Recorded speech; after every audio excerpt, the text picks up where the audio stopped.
Hi, this is Norma from the Hanover Public Library with another book talk from my living room. Ever since I read Edgar Allan Poe's Tales of Mystery and Imagination when I was a kid, I've loved a good scary story.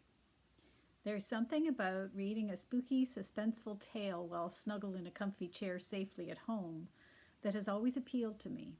From H.P. Lovecraft and Bram Stoker to Sherry Priest and John Connolly, some of my very favorite books have had a high creepy factor. One of the very best I've ever read just came out in 2015. It's called The Fifth House of the Heart. It's written by Ben Tripp, a novelist and designer, and it all starts with a clock. The main character and narrator of the story is an elderly antique dealer named Asmodeus Saxon Tang, or Sax for short. Sax lives in New York City, and he has achieved great success and amassed great wealth in his lifetime, owning several high-end shops with some of the world's wealthiest people as his customers. But Sax has a secret. A good deal of his success came by robbing the hordes of ancient vampires. The vampires in this story are not noble, and they don't glitter. They are ancient predators, evil, depraved, utterly without scruples, and they are collectors. Like dragons, they glory in their wealth, drowsing on their hoards and dreaming of the past. And now one of them has begun to amass a collection of objets d'art, using agents to outbid everyone at auctions.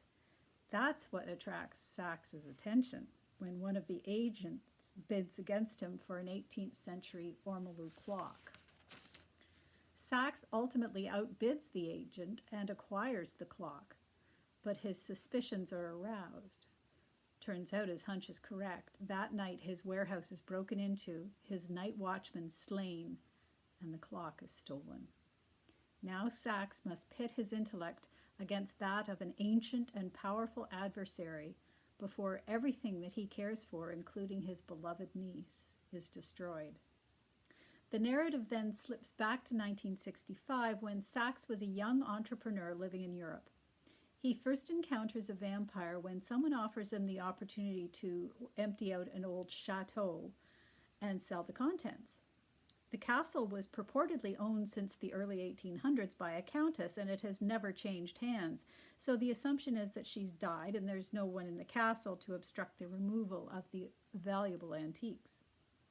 Sax accompanies several men with moving vans to the chateau and is dazzled by the beautiful items that he sees there.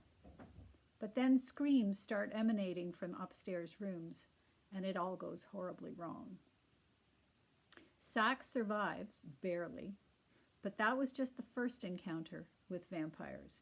And now Sax is an old man, become frail and brittle, but he must take on another deadly challenge with a vampire or die trying. The first time I read this book, the suspense had me wound as tight as piano wire, and when that ormolu clock showed up at the worst possible moment, I actually shrieked and threw the book across the room.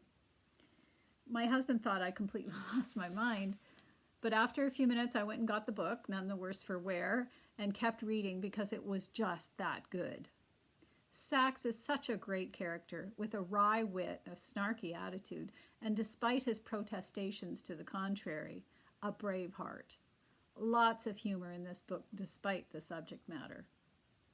I find I've been reading and listening to a lot of scary stories lately. I think it's because scary fiction distracts me quite effectively from the current scary reality. Anyway, if you enjoy a great horror story, The Fifth House of the Heart by Ben Tripp is one of the best ones out there. Stay calm, carry on reading, and hopefully we will see you back at the library soon.